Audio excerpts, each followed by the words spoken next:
8, right? Unit Chapter 8. 10, Unit 10, no? We finished, Yeah, personal goals. yeah, self-regulation, block 3. Unit 9, we finished yesterday. And before that, we finished health psychology also, 2 units. Yeah. Health psychology, we did stress and cancer, then HIV. In self-regulation, we had self-regulation and self-control. Um, then JW all quotes 7 aspects of selfhood, then personal goals and self-regulation, planning and self-regulation, success goals that create self-regulation. So there are approach goals and avoidance goals, and goal conflict, action identification theory, individual differences in goal level identification, goal difficulty, ironic effects of mental control, everyday explanations for self control failure. All these excuses that we use, that is prescription clarity, personal obligation, and personal control. These are the 3 areas that people use excuses in. Then goal disengagement, how to leave certain goals if it's not working for us. Hi Shalja, we just started. You Hi. forgot today? No, I was here only. My son going for a trip with his friends. Oh, So he was preparing and I was kept for tea hmm. making tea for them. So I Oh, was in okay, the okay, kitchen okay. for 2 minutes and Okay. I didn't get time. So Oh, sometimes it happens a fraction of second we will forget what we yeah, are yeah, doing. yeah, yeah. Today, actually, my mother-in-law had kept some curry to heat after we came back. We had lunch at 6 o'clock today, so she kept it there and she went to change. Hmm. And I saw it, I stirred it, and I thought, I'll 2 minutes, I'll come back, I'll keep something else and come back, and I forgot. Then the bottom got burnt. Usually, I'll keep light on in the daytime also. Sometimes, if it is necessary, then Yeah, I'll sit in the hall. If I keep mobile in my hand, so I'll forget everything. Then I realize why have it's on. Then yeah, I'll go again and I'll recall what I was doing. right. Okay, so we'll start with Unit 10 today. Positive Psychology, Block 3, Unit 10, Prevention of Bad and Enhancement of Good. In this, we have meaning and definition of bad and good, enhancement of good, and summary. So, individuals experience different kinds of emotions, life situations, and they react in different manner. The difference in responses is based upon their character, personality, and life experience. There are innumerable factors affecting the behavior. Hi, Chandraprabha, just started. Unit 10, page. Sorry, Ishita, No I'm late. problem, no problem. Sorry. Okay, Unit 10, prevention of bad and enhancement of good. Okay, so the difference, individual respond differently to different emotions. This is based on their character, personality, and life experiences. There are innumerable factors affecting the behavior of an individual. Situation. Prabha, mute. Sorry. Butagila, I'm sorry. Sha- No problem.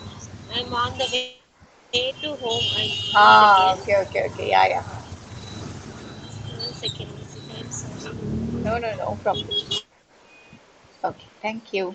So there are innumerable factors affecting the behavior of an individual. Situations may make the individual to behave in good manner or sometimes provoke to show bad behavior.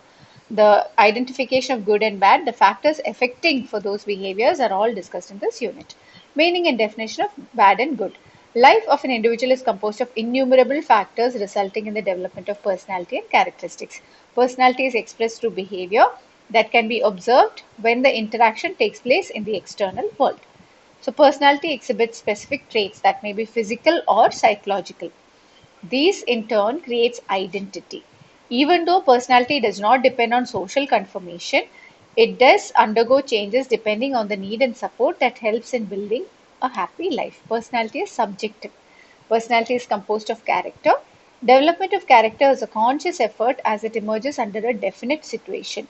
Character is a resultant of socialization through inculcation of moral values, rituals, taboos, other belief systems. So, all of it together results in character. Character is objective and needs social confirmation. To lead a happy and successful life, character becomes important. Character gives a frame of reference within which the behavior is shaped. So, based on our character, we behave. Hence, it can be said that character reveals the personality. An individual's life is made up of both positive and negative aspects. In other words, character is exhibited either through good or bad aspects. These may be physical or psychological aspects. Personality traits are characteristic of enduring behavioral and emotional patterns rather than isolated occurrences. So, it's a long term behavioral and emotional patterns rather than just isolated occurrence. Some of these factors that damages or hinders personality and characteristic are bad characteristics are physical aspects.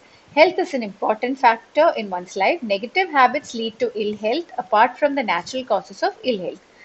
Negative habits such as smoking, alcoholism, drug addiction, eating junk food, lack of exercise, lack of diet, overworking, negative thinking, and so on. All these lead to ill health. Psychological aspects dishonesty, greed, meanness, pettiness, selfishness, unkind, rude, disrespectful, impatient, abrasive, pessimistic, cruel, unmerciful, narcissistic, obnoxious, malicious, quarrelsome, and disloyalty are some of the negative characteristic traits.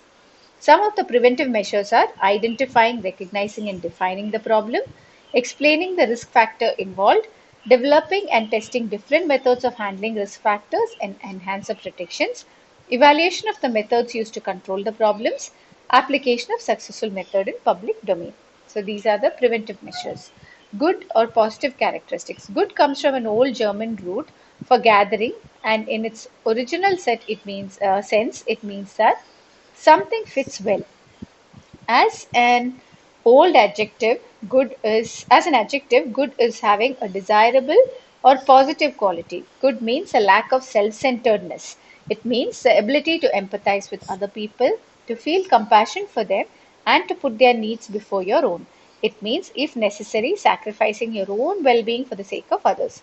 Someone who is good is morally correct in their attitudes and behavior. Some of the positive characteristic traits include honesty, kindness, tolerance, fairness, loyalty, and patience. A normal mental health includes fluctuation in mental health to a certain degree. Resilience, awareness that negative emotions are a part of life, not resisting help from loved ones or professionals or counselors. Good mental health results in an overall satisfaction, feeling of emotion of happiness, joy, love, responsibility, and so on. Good mental health makes an individual feel sense of belongingness, community, social responsibility. These people will have a sense of spiritual well-being, sense of purpose, and feeling of transcendence, manage the normal level of stress, assertiveness, realize one's potential. Individual will have love and respect towards others. Don't use the valuable resources such as time, money, and energy on people who express disturbing behavior towards them. Mentally strong people do not aggress against or mistreat others, but also accept that social rejection is unavoidable and understand that it is all right. Good people create actively a better life for oneself without feeling aggression against others. They constantly work towards improving oneself and the immediate environment. So, those are the good characteristics. Enhancement of good.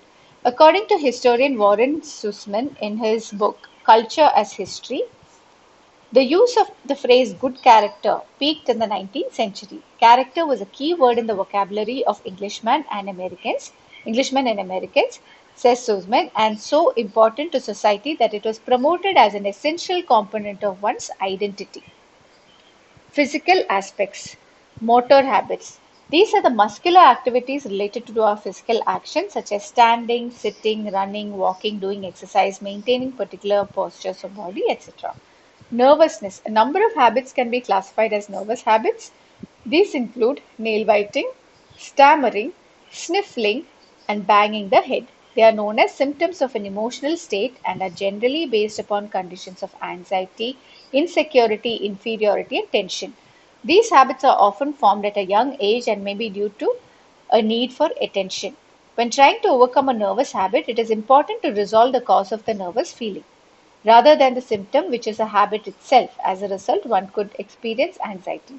Anxiety is a disorder known for excessive and unexpected worry that negatively impacts individuals' daily life and routine. Psychological aspects. So what we saw here was physical aspects. One is motor habits and next was nervousness. Next is psychological aspects. George recommends some activities and intentions for better mental health. Talk about one's own feelings. Expressing the feelings can help people to sustain mental health and to handle difficult times in a better way. This is a sign of well-being. Talking to oneself, especially under problematic situation, gives a feeling of being supported and less lonely. Sometimes others also get inspired by this. Stay active. Practicing regular exercise will increase self esteem, concentration, good sleep. These exercises may include simple walking, hobbies such as gardening, and so on, which keeps an individual active. Handle one task at a time. In the present competitive world, multitasking has become a common phenomenon. However, such kind of situation is not a good sign for mental health as it creates stress, anxiety, fear of failure, and so on. Hence, it is better to prioritize and follow time management techniques to achieve the aspired goal. Mental health also can be retained. Indulge in activities that bring joy. Executing an activity that brings happiness usually results in good mood and increased self-esteem. These activities may be in the form of hobby that reduces worry. It gives feeling of what an individual is. So these hobbies could be gardening, singing, dancing, writing. So taking enough breaks in the busy work is never ending, and one may not get enough time to get think about oneself. The outcome of this may be monotony and feeling tired. Therefore, it is better to take at least a minimum time pause from these regular works. A weekly off or a short trip will relax the psychological condition. This rejuvenates the energy. Other activities include dependability. This character of an individual who is reliable makes others feel that he is available for any help they need. Such a person is a support for important people in his life.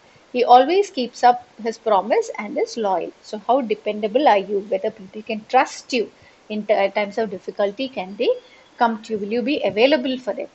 Kindness is a sign of being for others without expecting anything in return. It shows that a person is selfless, a role model through his behavior, and adorable. Empathy is the ability to relate to those around them and make them compassionate and considerate. It is a character of relating to others, especially in their tough time. So, feeling the feel of others, empathy.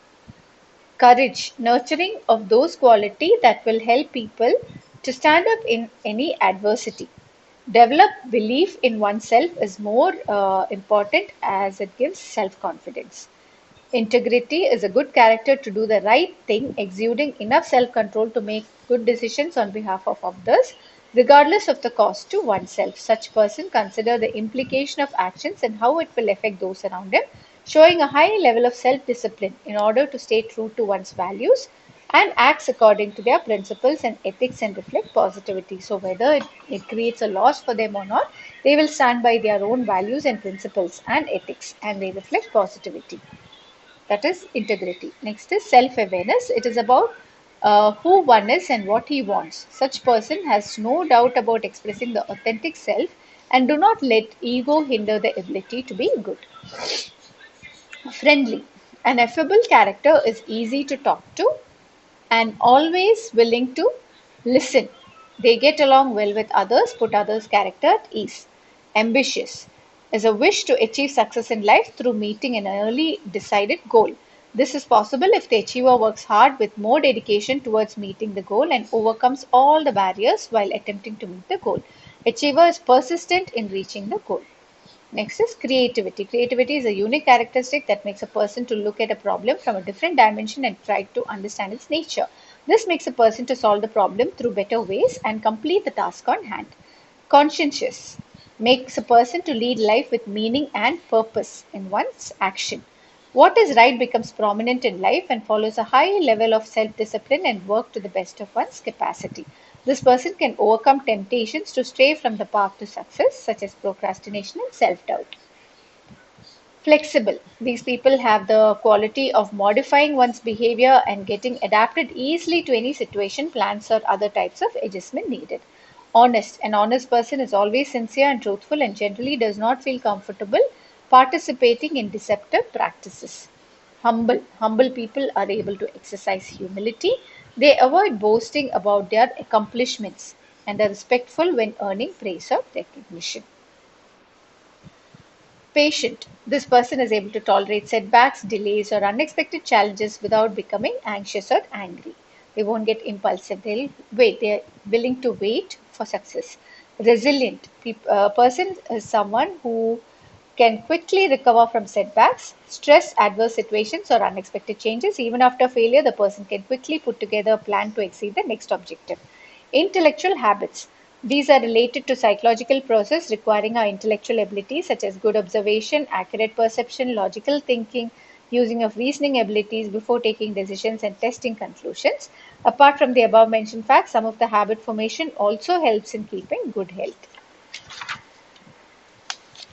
According to William James, some of them are make a good start. Good beginning is half done is a premise.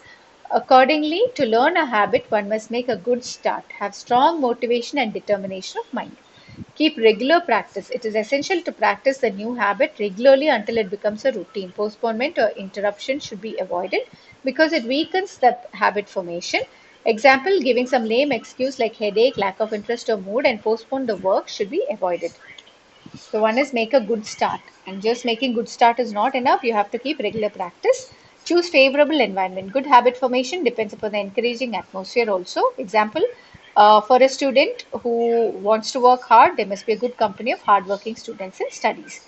Do not stop till the goal is achieved. Once a habit is formed, it is to be strengthened. Hence, it should be continued until it is firmly rooted. So there are four things according to William James. They are making a good start, keeping regular practice, choosing favorable environment, and do not stop till the goal is achieved to make the habit stronger. So Kinnear has proposed 9 psychological criteria in the year 1997.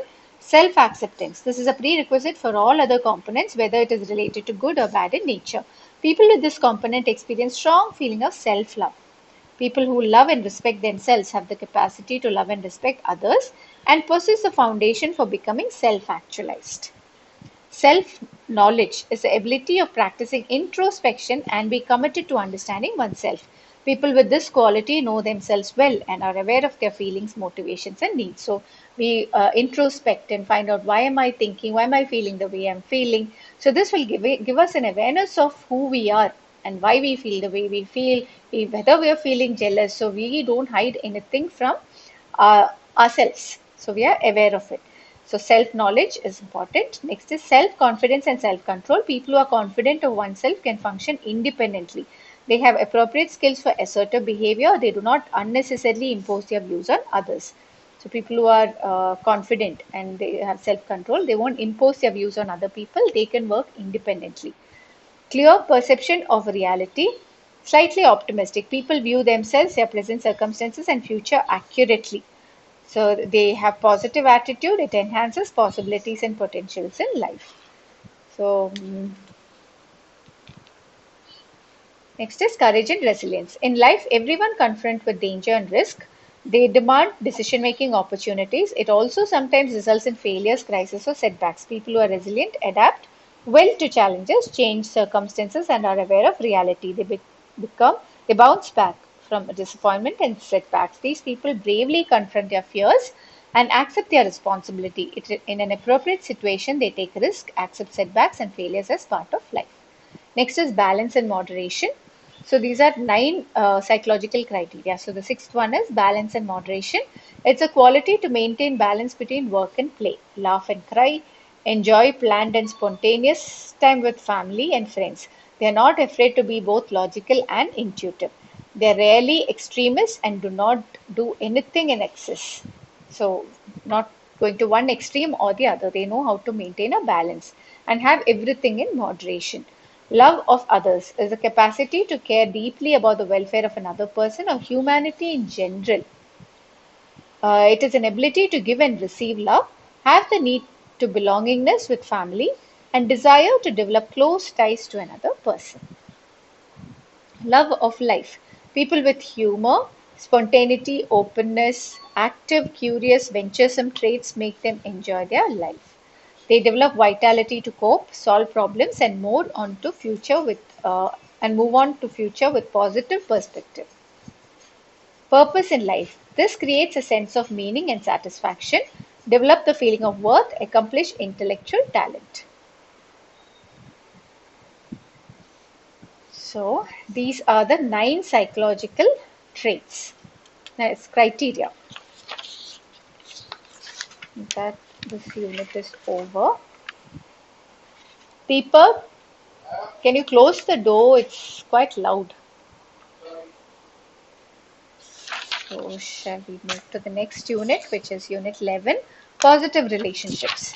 So in this we have positive relationship, meaning and definition of close relationships, characteristics of close relationships, teasing and humor, and summary. So there are different levels of relationship an individual has with different kinds of people. An individual may possess very few close relationships or few selected positive relationships. It depends on various factors. The definition of close relationship, intimate relationship, and positive relationship will be discussed in this unit.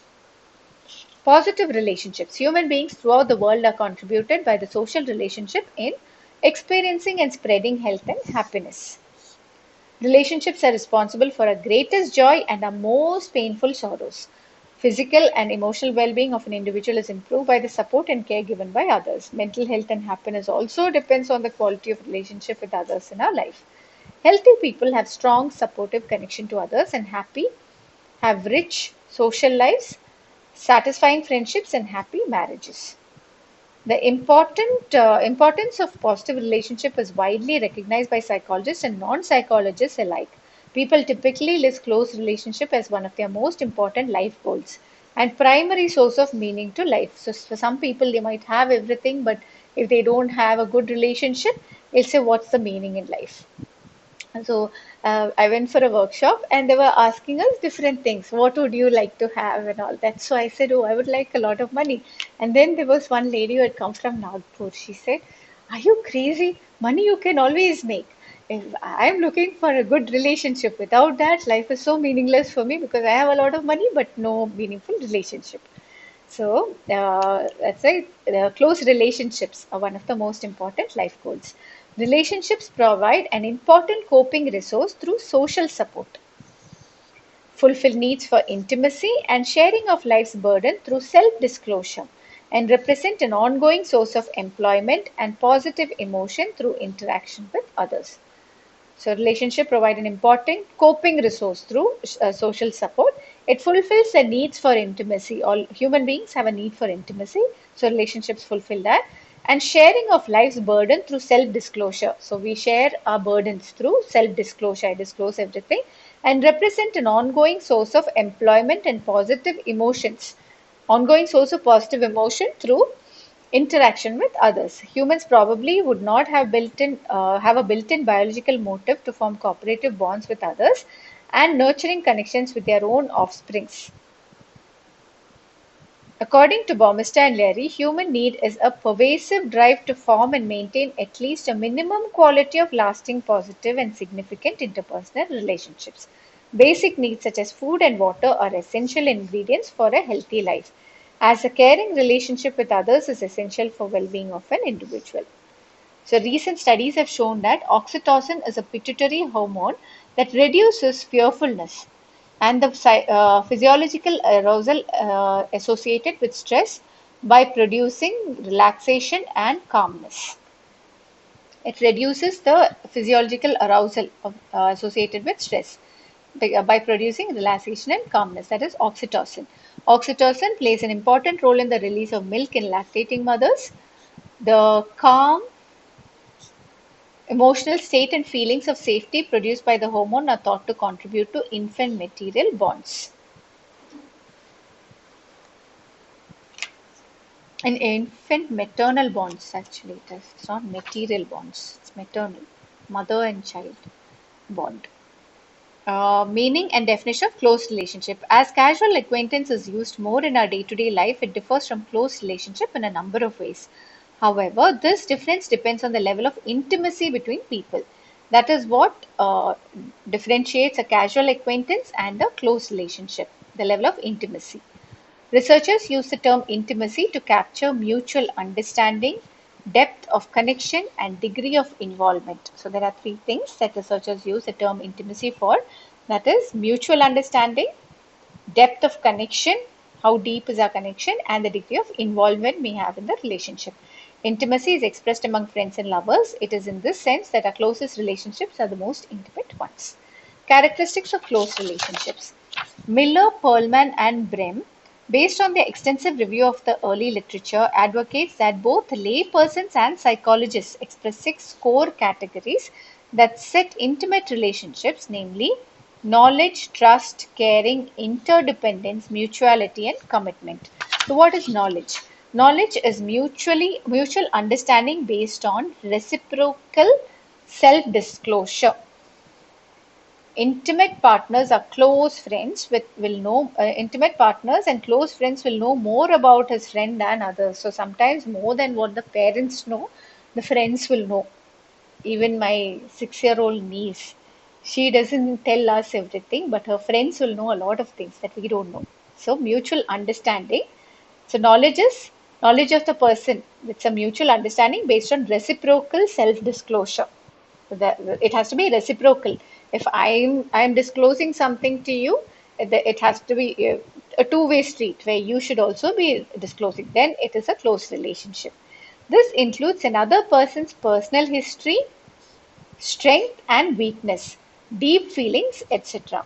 So if you would have noticed even in in your families, if there is somebody who doesn't disclose much, who are not very open, you won't feel that closeness. You'll feel, oh, this person is hiding everything, and that it's a little difficult to get close to them. So your personal history, strength and weakness, deep feelings, everything. When all these things are disclosed, it creates a connection.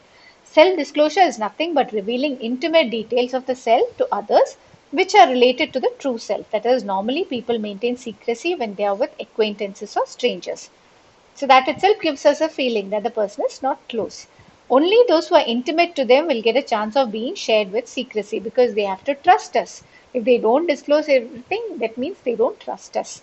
This kind of sharing results in the development of deeper connections with the people when compared to casual associates. Sometimes a shared self knowledge with intimate person may give rise to rejection by that person. In contrast, rejection made by someone who has minimal and partial knowledge may be less upsetting because only the most superficial aspects of the self are invested.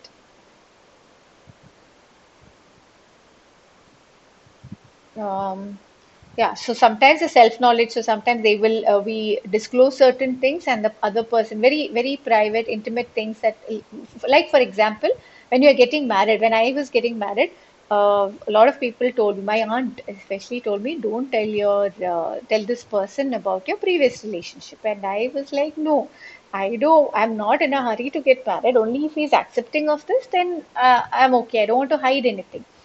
So there are two possibilities here. One, the person is okay with it. The second, the person might reject. You're disclosing everything, so you're doing a self-disclosure with the person, but they might reject.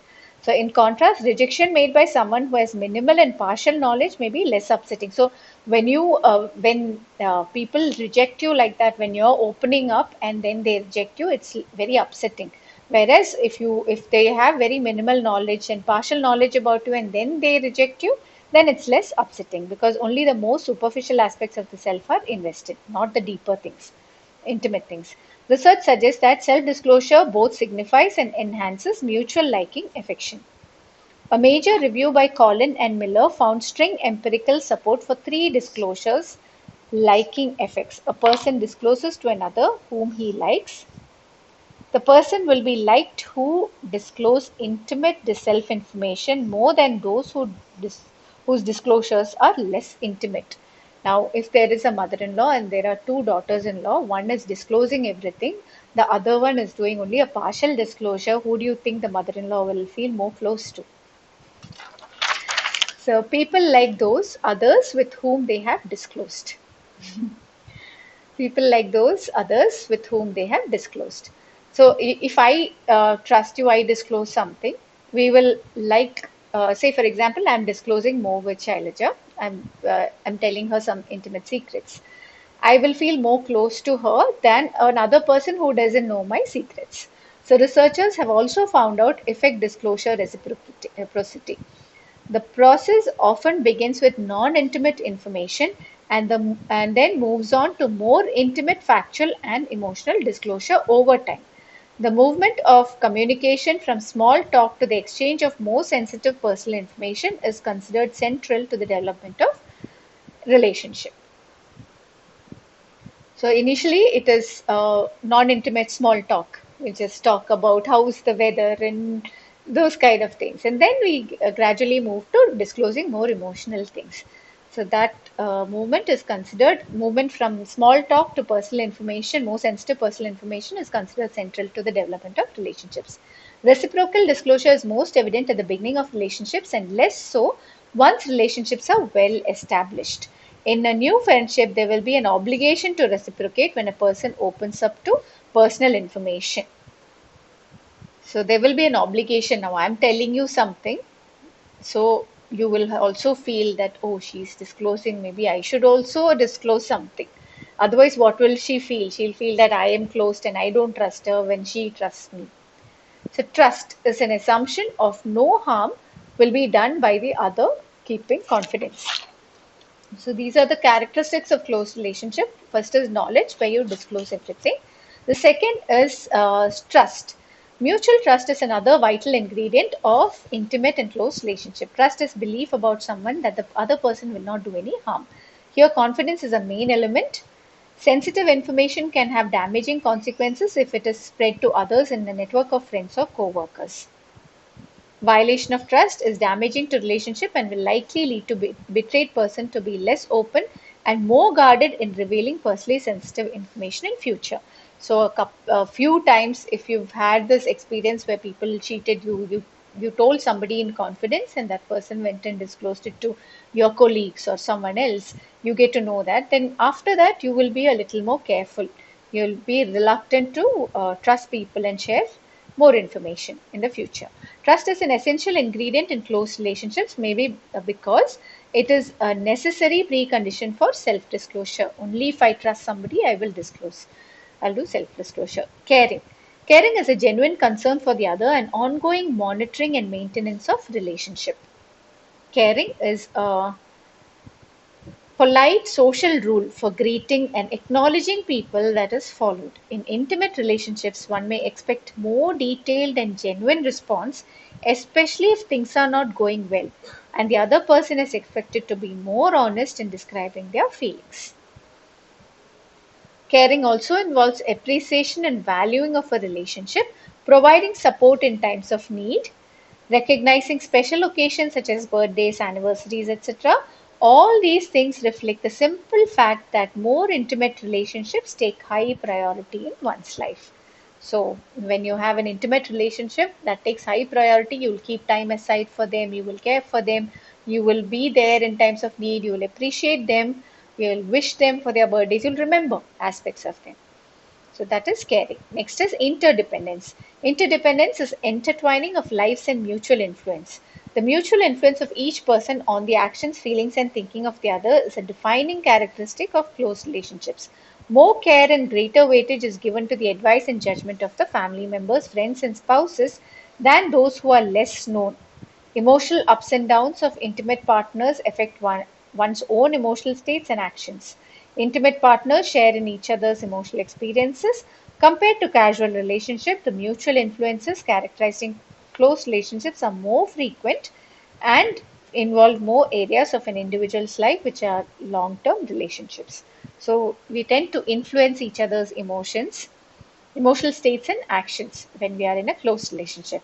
Mutuality. Mutuality is another distinctive feature of a close relationship. It is a sense of we-ness and overlapping of lives. These feelings are revealed in the language one uses to describe the connection to others. Plural nouns such as we and us have been found to both express and contribute to close relationships. People use we to signify closeness. In a developing relationship, shifting from singular pronouns to plural contributes to feelings of closeness and mutuality. So, in relationships, also, when people come for counseling and they're talking about something, a husband and wife, uh, Sometimes the wife or the husband might use a lot of I am doing this, and there will be very less of we.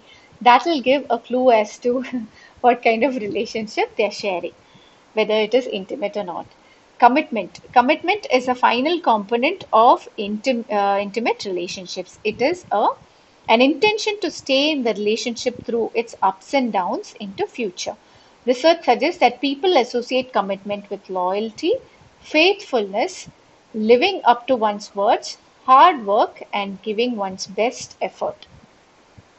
So people associate commitment. So what is when I say commitment, it is usually associated with loyalty. The person is loyal, my friend is loyal to me, they are faithful, living up to their words, hard work and giving one's best effort in the relationship.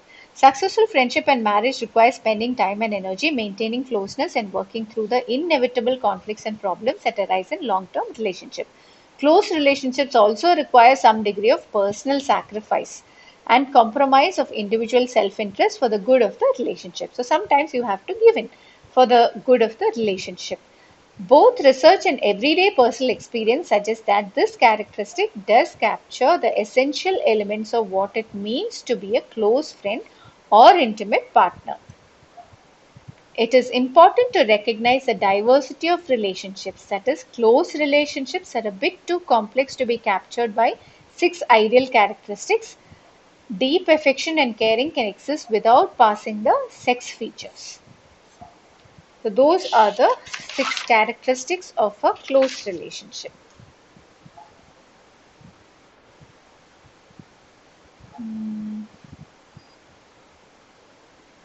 Okay, so next is exchange and communal relationships. According to Clark and Mills, these two forms are related to different patterns of thinking, evaluating, and behaving in a relationship and to different levels of intimacy and closeness. Clark and Mills provides evidence showing that as intimacy increases, people's relationships shift from an exchange form to a communal form. What is an exchange relationship? Exchange relationships are typically more formal, less personal, and in the beginning stages of development. They are built on fairness and mutual reciprocity. That is, in an exchange relationship, each party is expected to return favors in mutual fashion. So, I buy you a water bottle, you buy me a water bottle. So, you're reciprocating and you're exchanging whatever it is expected. Whatever I give, I expect that in return. Exchange relationships are evaluated by keeping mental track of what one has done for others in comparison to what others have done for him. So, communal relationships are more typical with close friends, romantic partners, and family members. People tend to pay more attention to keeping track of others' needs. An individual is highly responsive to others' emotional states and respond appropriately. In communal relationships, an ongoing mutual concern will be shared, focusing on the overall quality of a relationship and the needs and welfare of others. Usually, each positive act will not be expected. So, parents buy children something, some gifts. They understand what they need, and they might gift them that. They don't expect the children to get the same thing for them. So, similarly, within spouses also, the husband might find something nice and buy that for the wife. He's not expecting the wife to go the next day and get something in return for him. That is a communal relationship. In exchange relationship, everything I give and take. Whatever I give, I expect that in return. Most weddings that happens, when they give gifts, they'll keep an account of how much they've given. In our house, when there is a wedding, we'll get that back. So even when we get gifts, we are supposed to write it down and say, oh, these people have given this much money or this much gold. So when the account is kept so that when there is a wedding in their family, we give that in return. That is an exchange relationship, not a communal close relationship. Yes, I mean, marriages also, if they give some gifts, they will maintain a book and they Yeah, will keep writing everything. yeah, What because Now they they, use when their golden ring. turn comes now, they will also check that book whether and they've given, according to that, they will also select the gift. For yeah, giving only, some people for giving only they'll go, they'll attend the marriages yeah, yeah, to give the money. Money, true, yeah, true, yeah, yeah. yeah, because they have given, so now we have to go and give that back. Till then, we are not comfortable. So it is not Not actually gifting; it is just giving and receiving. yeah. Gifting doesn't happen. Giving and taking, not even Very receiving. Gifting strange. and receiving doesn't happen. Giving and taking happens. Yes. Okay, so you know which are your close relationships and which are your exchange relationships, communal and exchange relationships. Love and relationship are built on the same foundation. Knowledge, trust, caring, mutuality, interdependence, and commitment are the basic building blocks of all close relationships. So these are what Miller, Perlman, and Brehm proposed. That is knowledge, trust, caring, interdependence, commitment, and mutuality. What we just read. These points. These are the basic building blocks of all close relationship. As these basic ingredients develop, thinking shifts from an exchange perspective to a more communal perspective. So in the beginning, all the relationships in the beginning will be an exchange relationship, which will grow into a communal perspective. The depth of knowledge, care, and concern and trust that characterize close relationship provides confidence. Support from friends, family members, and an intimate partner in times of trouble has been consistently documented as one of the strongest coping resources. So just knowing that you have a friend circle who's supportive of you, that itself is documented as one of the strongest coping resources in any kind of when you meet any kind of challenge or obstacle. Next is teasing and humor. Laughter is one of the most commonly experienced sources of positive emotion. From childhood to old age, laughter is a universal experience and it is almost social. People who make others laugh are liked. Humor can also be used for negative purposes such as humiliating, teasing, etc. However, in satisfying relationship, humor is typically pro-social and serves positive functions. Pro-social without expecting anything, they make people laugh. So we all would know people who are like that. They make you laugh. So you generally tend to have automatically you tend to have a liking towards them because they make you laugh. Teasing, playful wit, exchanging pokes, and contagious laughter are typical features of relationships, close relationships. We tease each other. Humor is positive coping strategy in the face of loss. Humor helps lighten up serious situations by replacing negative emotions with more positive ones. Humor is widely regarded as an effective way to release stress-related tension, deal with sensitive issues, and help confront and resolve interpersonal conflict. Laughter helps put both the mind and body at ease. Humor is important in forming and maintaining social bonds. Studies show that students believe a sense of humor is one of the most desirable teacher characteristics that contribute to more classroom enjoyment, engagement, and learning. You remember that Pratap sir who had come, who spoke about human rights.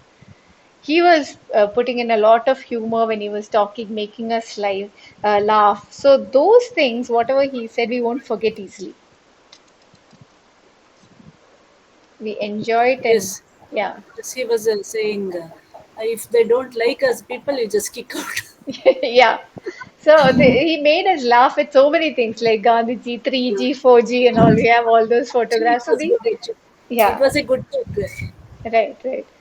So those kind of things. So it is shown that studies have shown that students believe a sense of humor is the most desirable teacher characteristic that contribute to more classroom enjoyment, engagement, and learning. When there is humor, there's more engagement. They engage more, and it won't be boring, right? And learning is also enhanced. Research also consistently finds that humor contributes to satisfying long-term relationship.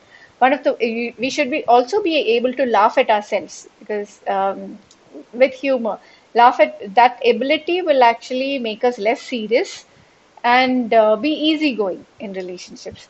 One of the more prominent humor related features of close and developing relationship is playful pro-social teasing. Playful teasing is regarded by people across different culture as basic rule of friendship. Teasing and joking with expected features of friendship.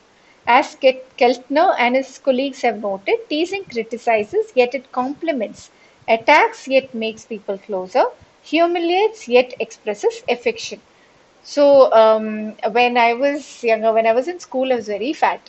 So all my friends used to tease me and all, but that didn't really hurt me because they were friends. So it brought us closer together. So that's the thing. So it criticizes at the same time it compliments that closeness. And it attacks, yet it gets people closer. It humiliates, yet expresses affection. So, in contrast, teasing a casual acquaintance risks in misinterpretation because a good tease and a stinging put down are just a step apart. So, if you don't know the person very well, they come and tease you, you're not very close to them, that is risky because people could misinterpret what they're saying, the teasing.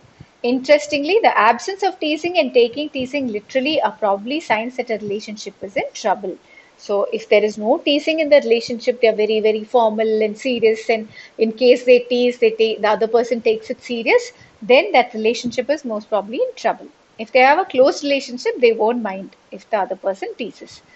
Keltner, Capps, Kring, Young, and Hearing puts across, if teasing turns aggressive or hurtful, this is also damaging to relationships.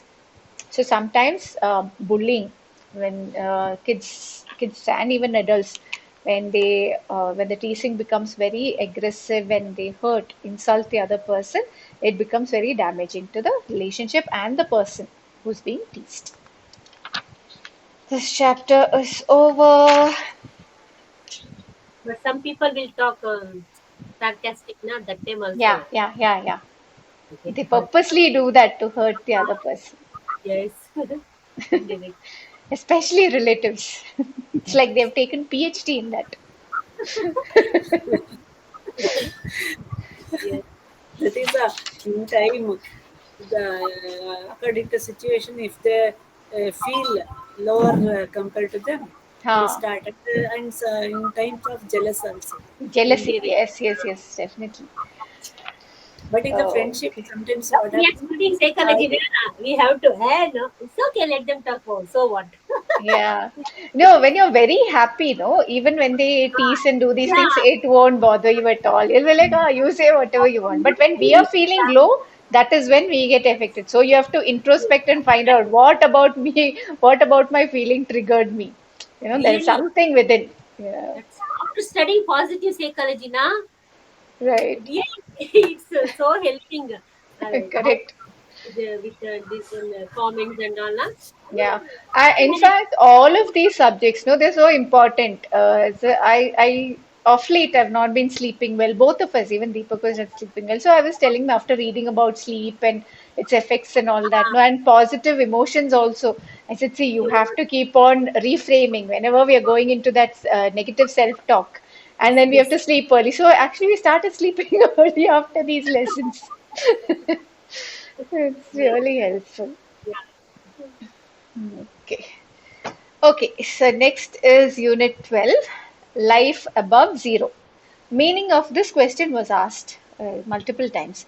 So, meaning of life above zero, analysis of happiness, means of good life, developing and expressing virtue, increasing psychological well being, mindfulness and psychotherapy. Life above zero means that the good things contribute to a satisfying and meaningful life and go beyond simply compensating for the bad. The absence of negatives without the presence of positives may be thought of as defining a life at zero. So there is no negatives at all, but at the same time, there is no positive also happening. So without the presence of a positive, may be thought of that is a life at zero, a kind of neutral zone, whether neither much is wrong nor much is right in terms of purpose and interest, joy in life. Positive psychology is all about what needs to go right to bring the life above zero. So life at zero, there is nothing positive, nothing negative. Life above zero, there is more positives. So mental illness based on health and illness criteria was defined as a high degree of mental illness symptom and a low degree of mental health indicator. So defined as high degree of mental illness symptoms and low degree of mental health indicators. Complete mental health was defined as the absence of mental illness symptoms and the prominence of mental health maybe indicators, not symptoms. Some degree of positive functioning and a low degree of mental illness symptoms can be seen in moderate mental health. So, if the person is moderately healthy mentally, there will be some degree of positive functioning and a very low degree of mental illness symptoms. Languishing, which fits the idea of life near zero, was defined as a low degree of mental illness together with low degree of positive mental health. So if the person is maybe life above, what is it? High for high degree of positive mental health, he should have absence of mental illness symptoms and higher degree of positive functioning.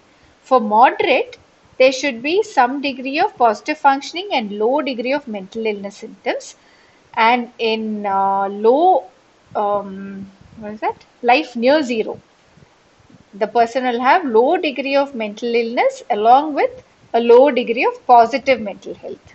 So this is a comparison between positive mental health and mental illness symptoms, the degree of mental illness symptoms.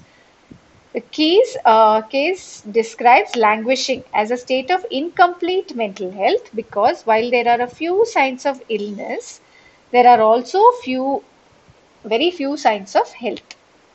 So life near zero. There is very few signs of ill health, but at the same time, very few signs of positive health also. Case believe that is languishing. Case believe that the promotion of positive health may be just as important as the treatment of mental health illness. And this is why it is important to develop models of life on the positive side of zero. People in states of languishing may benefit as much from learning how to live a positive life as from traditional mental health services focused on remediation of distress. So they have a mental illness, so they will benefit more if just as much as how they are learning to reduce the symptoms of distress. Similarly, if they learn how to improve their positive mental health also, that they would benefit more. So people at languishing state where there is very little life near zero, very little mental illness symptoms, and that much lesser positive health. So interconnection of the good and the bad. No life is without turmoil, disappointments, conflicts, and setbacks, and its share of tragedies. Facing and overcoming challenges is an important impetus for personal growth and development. Studies showing that positive emotions stemming from humor, love, and caring, support of friends and family members can help offset the effects of stressful experiences. Before positive psychology came along, a variety of positive traits such as optimism, hardiness, and self esteem were connected to good outcomes and effective coping. The unique contribution of positive psychology are that it clarifies the relative interdependence of the good and bad. To define health and happiness, it develops empirically based positive criteria. It is easy to assume that mental health requires and begins with an absence of distress and depression. Positive psychologists have developed some new perspective on the following assumption. Absence of bad does not necessarily mean the presence of good, because at life at zero there is absence of bad and there is no presence of good also. That doesn't so absence of bad doesn't mean that they have a lot of positives. Importance of positive emotional states to health and happiness beyond their ability to offset the bad. Importance of positive emotional states to health and happiness beyond their ability to offset. So they need more of positive emotional states to offset the bad. Positive emotions have many potential beneficial effects, including enhancing immune system's ability to fight disease, improving and indexing mental and emotional health, promoting individual success, and contributing to satisfaction in a marriage. Positive psychology can be viewed as an attempt to bring the humanistic psychology, that is Maslow and Roger psychology, and other visionary thinkers' ideas to more systematic and empirical completion. Contours of a positive life, meaning and means.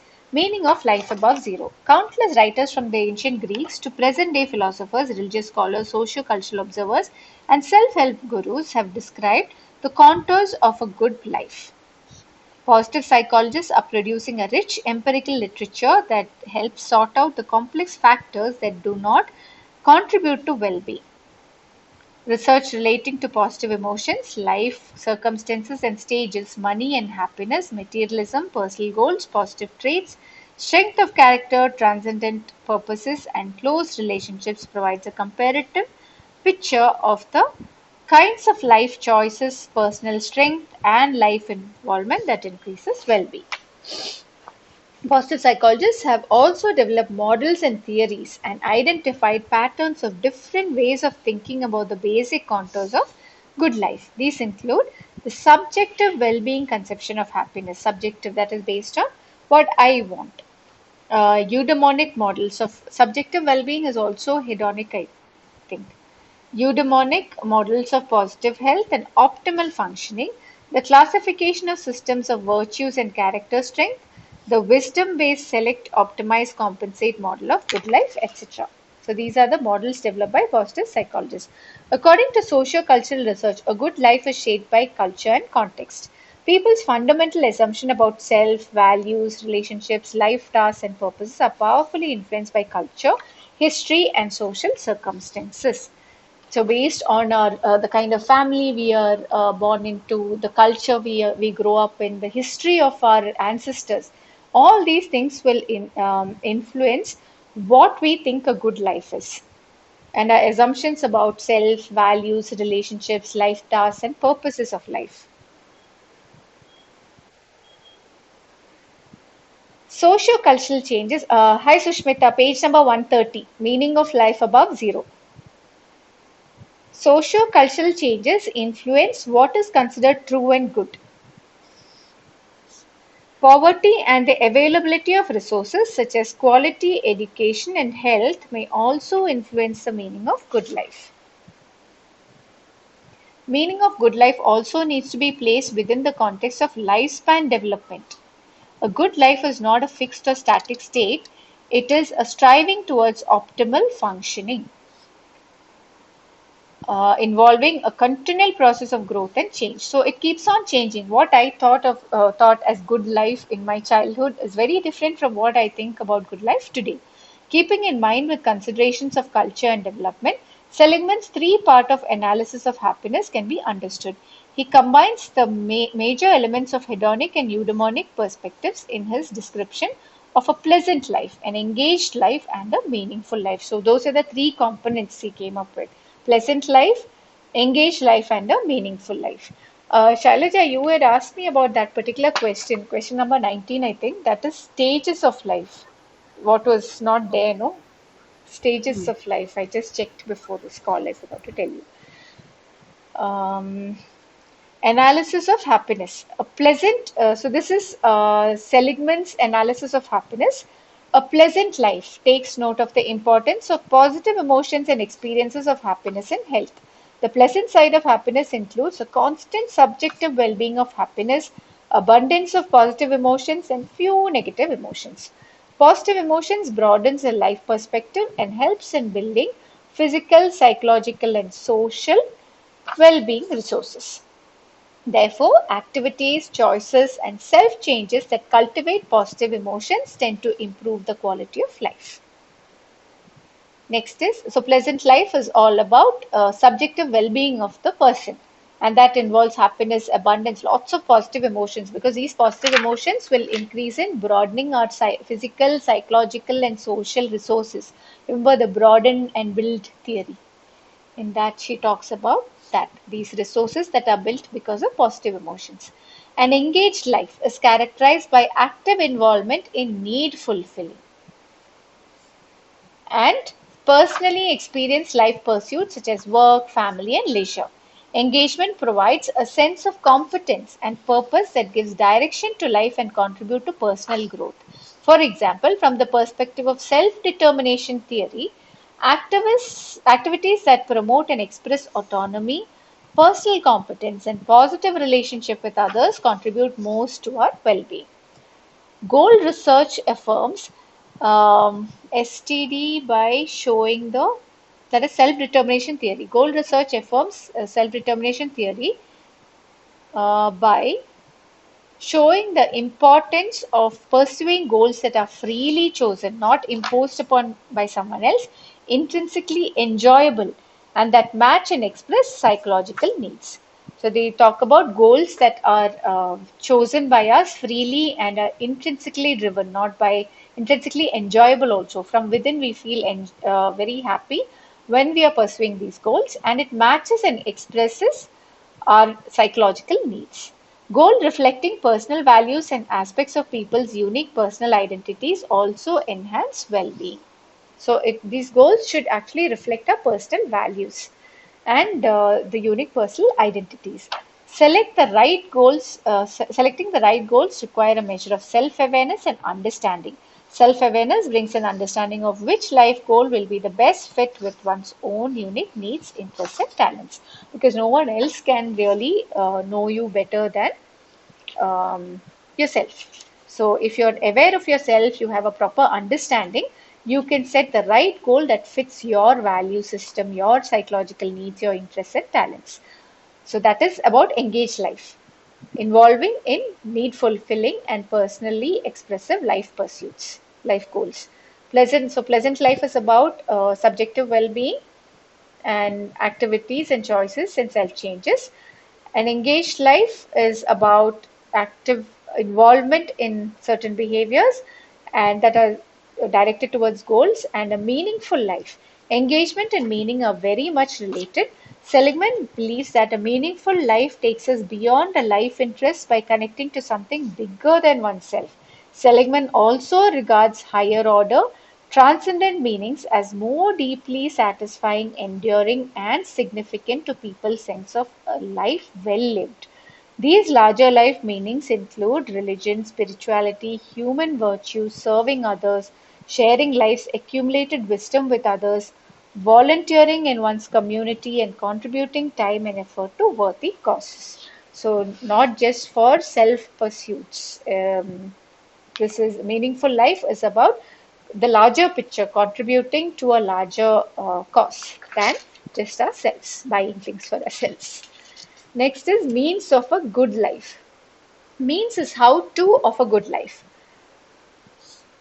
Fordist developed 14 happiness fundamentals that characterize happy people. They are: become more active, spend more time socializing with others, be productive at meaningful work, become more organized and better at planning, reduce amount of worrying, have lower expectations and aspirations, learn to be more positive and optimistic, become more present oriented, develop a healthier personality, develop a more outgoing and social personality, be yourself, reduce negative feelings and problems, recognize close relationships as critical to happiness.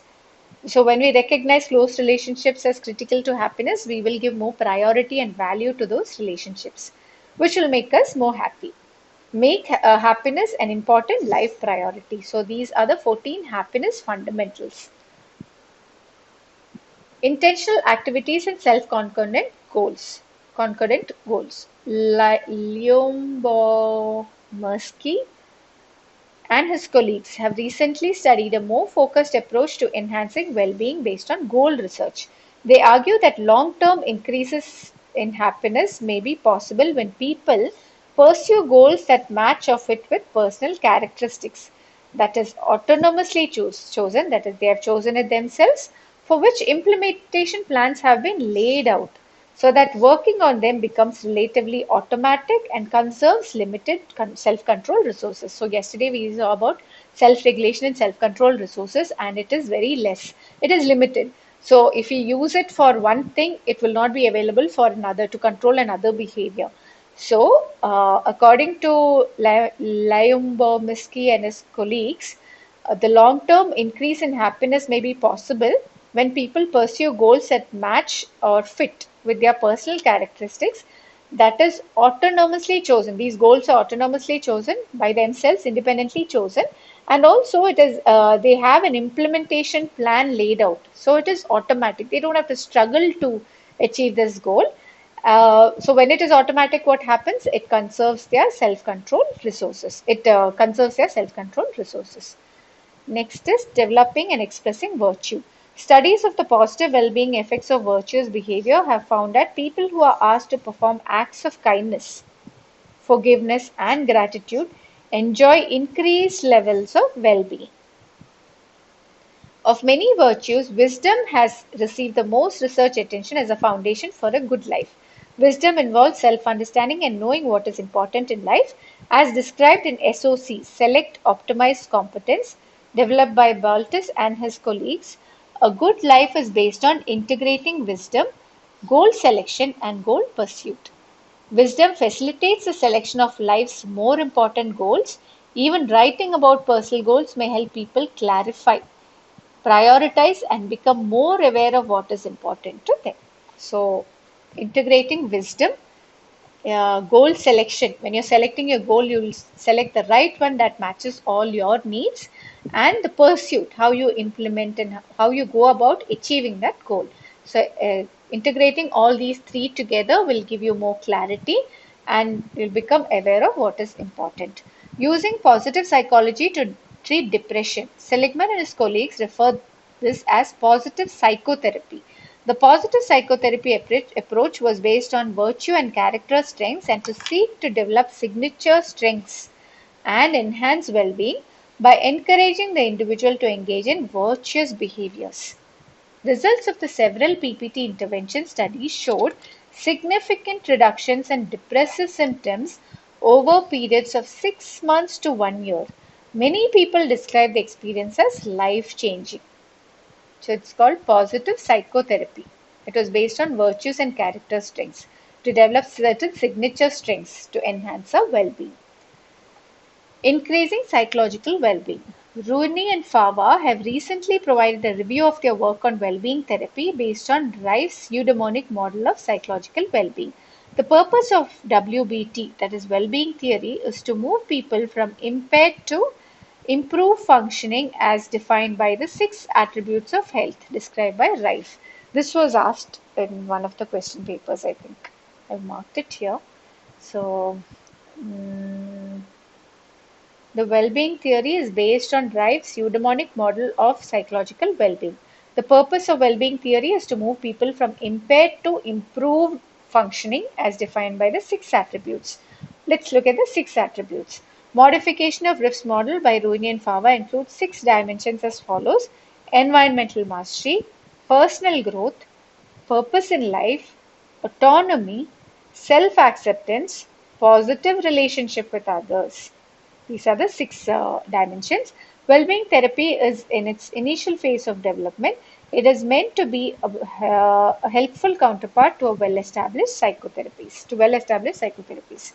Minding close relationships. Number of studies support the fact that healthy and happy people have satisfying relationships. Maintaining and enhancing the quality of close relationships are likely to enhance one's own and others' well-being. Relationship researchers have developed a number of models describing what people do to maintain more significant relationship. Minding the close relationship is one of the most comprehensive theories that provide general guidelines for how to maintain and enhance close relationships. So they studied people who maintain close relationship and found out that they came up with this model called minding the close relationship. It's a theory. Harvey and Omarzu describe minding as a set of 5 interrelated thinking and behavior patterns that contribute to stable and satisfying relationships when practiced over time by both partners in the relationship. Each of the 5 minding components enhance feelings of closeness. What are these 5 minding components? That is, knowing and being known is largely a matter of reciprocal self-disclosure motivated by shared desire to learn about each other's thoughts, feelings, and personal histories. Harvey and Omarzu emphasize the importance of partners actively seeking honest and open self-expression from the other, rather than just expressing their own feelings without encouraging the other to do so. So sometimes it is a one-way street where one person expects the other to just listen. So they'll just dump all their issues and worries on the other person, and the other person feels less heard. But in this case, what they're saying is knowing and being known. So listening as well as giving the opportunity for the other person to be heard also matters. In well-minded relationships, an ongoing atmosphere of openness is created in which both partners are comfortable talking about difficult issues, hopes, and fears. This openness creates trust that reduces defensiveness and caring that reduces perceptions of insensitivity or lack of concern. Special communication between two people maintain and enhance closeness because they reflect each person's unique personality, habits, hang-ups, strengths, and weaknesses. Because people and life circumstances change over time, knowing and being known is a never ending process of discovering how each partner responds and adapts to the journey through life. So it's an ongoing process, knowing and being known, self disclosure. Attribution. Successful relationships are built on giving one's partner the benefit of doubt and avoiding quick explanations.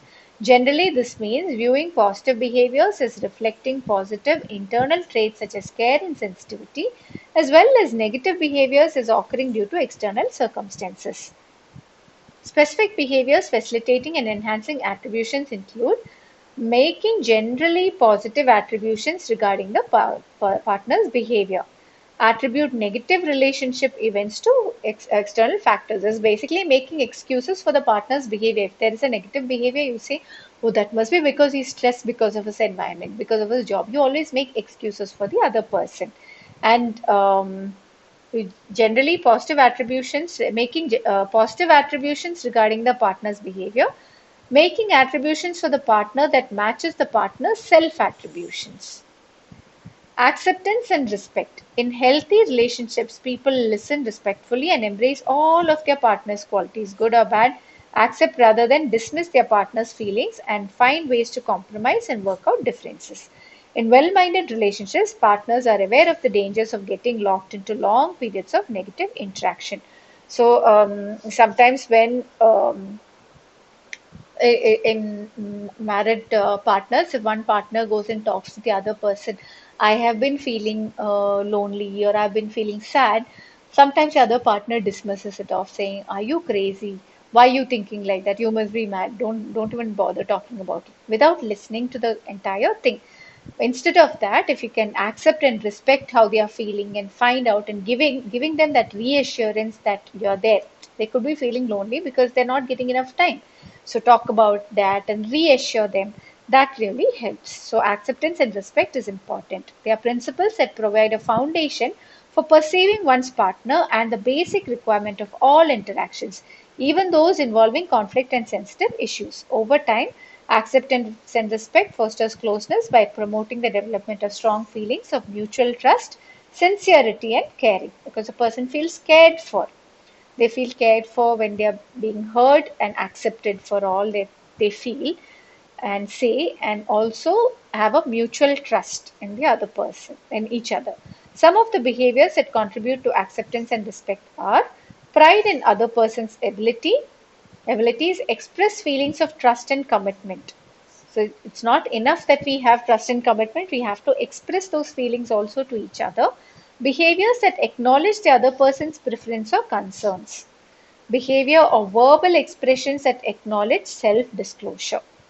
So when the other person is disclosing or the talking about certain intimate things, the verbal expression, that's something that they say, or their body language or behavior should show that they acknowledge the other person. They are not ignoring, they are not looking at their phone. So when the person is talking about some really hurtful things that has happened in the past, you're sitting on your phone or you're looking away, that is a behavior that will show that you don't acknowledge that. So acceptance and respect. Next is reciprocity. Is nothing but two people understanding one another, uh, true in minding their one another, tough in minding their relationship. Reciprocity means that both partners invest relatively equal levels of effort in learning about each other, making adjustments and attributions based on this knowledge, and exchanging mutual acceptance and respect. So this involves all the previous points. That is, they maintain equal levels of effort in learning. That is, knowing about each other and making adjustments and attributions based on this knowledge.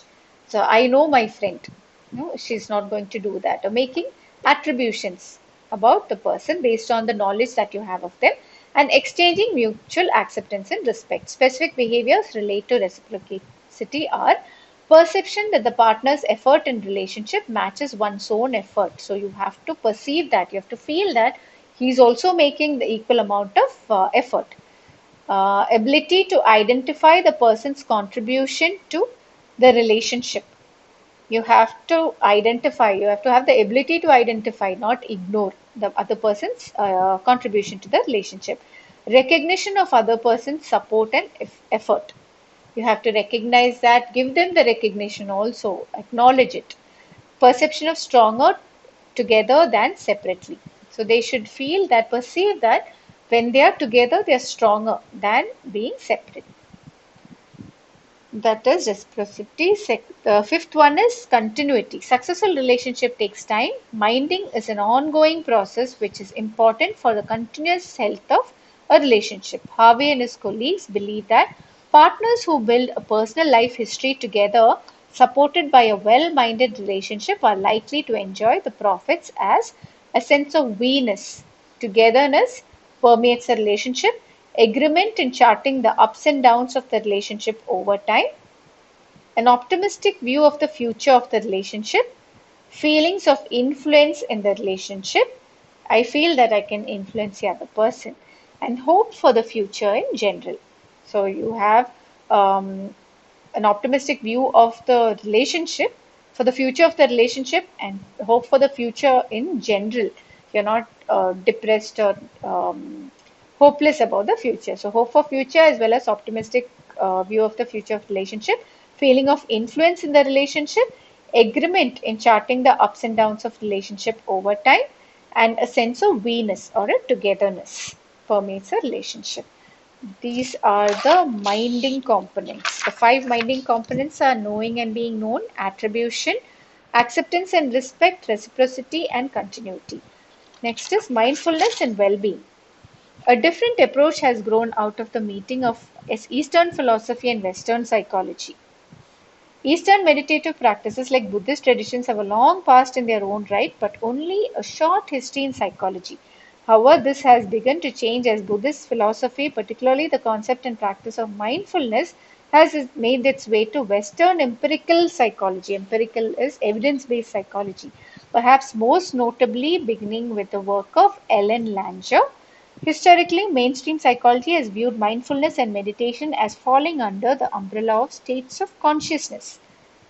Mindfulness is seeing clearly what is actually going on in one's life when the perception is uncluttered by wishes, desires, and needs. So, according to them, when our perception is cluttered by wishes and desires and needs, we will not have clarity in seeing our own life, what's going on in our own life. Mindful meditation is a way of increasing the perceived clarity by observing and learning about the self.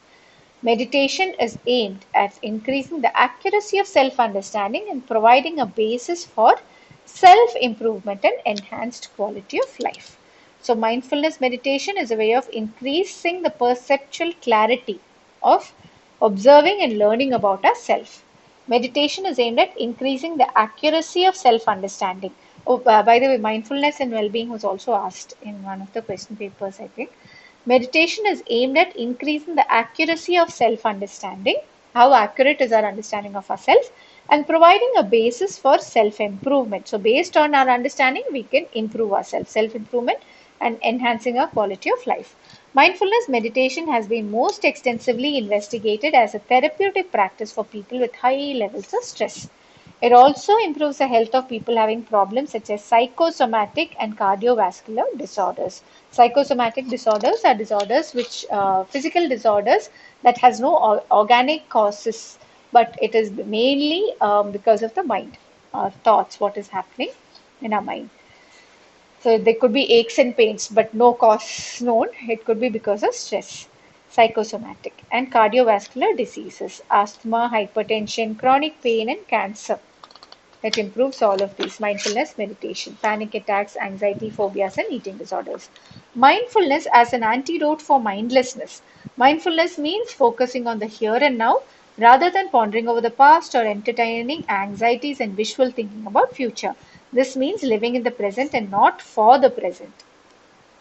The opposite of mindfulness is mindlessness. Mindlessness refers to a state of consciousness marked by little awareness of what is going on in the present moment. It is a state governed by rule and routine than by what is happening right now. So you go by all the rules and routines. You're not being present at all. You're like, I finished this work, I'm going next to the other one, not realizing whether you're stressed, nothing. You're just going by rule and routine. That is mindlessness. Everyday behaviors are natural and automatic, requiring little conscious attention. So, like when we take the toothbrush and get up in the morning and take the toothbrush and brush, we don't even realize which hand we are using to bring the brush to closer to you, or when you're putting the paste. None of these things we are aware. It is unconscious. Similarly, most of our everyday behaviors are natural and automatic, requiring little conscious attention. Bart and Chartrand describe the implication of this fact of life as the unbearable automaticity of being. It is unbearable because it contradicts both psychologists and layman's belief in consciousness. Volitional control through self directed action. When we are not conscious, how can we even direct ourselves? Direct actions. They argue that the benefits of automaticity include releasing an individual from the burden of continual effortful control. Yeah, just imagine if we didn't have these automatic processes, unconscious processes, we would we'll have to be so conscious, so much of conscious effort, getting out of bed, putting our leg down, then going to the bathroom, opening the door, everything consciously we'll have to do. That'll be too much of work, taxing. So, proponents of mindfulness acknowledge the efficiency of well learned automatic behaviors and their value in conserving conscious self control resources. So, self control resources are uh, uh, conserved because of all these unconscious automated processes, behaviors. At a more general level, Brown and Ryan note that the potential value of mindfulness for improving well being includes the importance of attention and self regulation of behavior. Successful goal pursuit requires some degree of continuous mindfulness. Mindfulness is a potential avenue to great autonomy because it expands the awareness of choices by disengaging from reflexive thought pattern and habitual or automatic responses. So, in goal pursuit, we have to be constantly mindful. So, that will actually disengage us from our reflexes, our reflexive, unconscious, habitual actions that we take, responses that we usually engage in. Mindfulness as present centered awareness and attention. Awareness involves continual monitoring of the internal and external environment. Attention focuses a conscious awareness on a limited set of experiences. Mindfulness is similar to the present centered awareness and activity focused attention. As Brown and Ryan note, a central feature of mindfulness is an open and receptive present centered attention and awareness that is pre reflexive and non judgmental. Mindfulness is so it is not clouded by our judgment. So you're just observing it, paying full attention.